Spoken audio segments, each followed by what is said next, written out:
Ah, la géopolitique, c'est quelque chose en ce moment, hein. Je sais pas vous, mais moi, franchement, ça me fascine, hein. Chaque jour apporte son lot de nouveautés. Et là, aujourd'hui, il y en a une, mais c'est une véritable bombinette.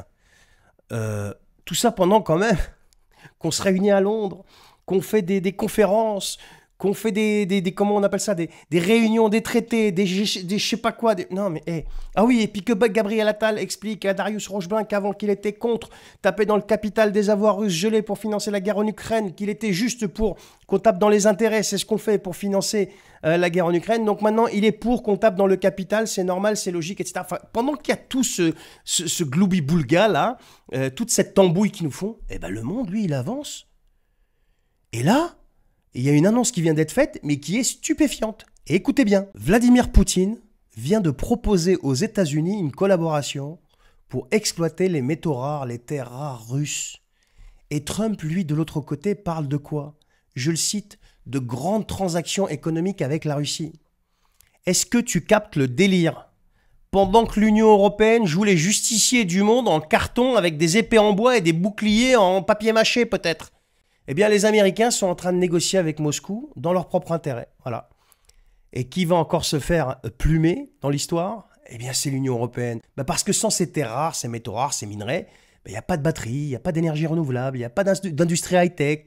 Et le résultat, c'est quoi aujourd'hui? C'est que les États-Unis et la Russie vont contrôler ces ressources stratégiques. L'Europe, elle, devra aller quémander à la Chine et payer plein pot, parce que les Chinois sont loin d'être fous. Et c'est pas fini. Si les États-Unis s'ouvrent à ce deal, c'est pas encore fait officiellement, mais s'ils s'ouvrent à ce deal avec Moscou, l'Ukraine pourrait bien être sacrifiée sur l'autel des intérêts économiques. Et c'est exactement ce qui est en train de se passer. Et qui va continuer à la financer seul comme un idiot à ton avis? Eh bien c'est l'Union européenne.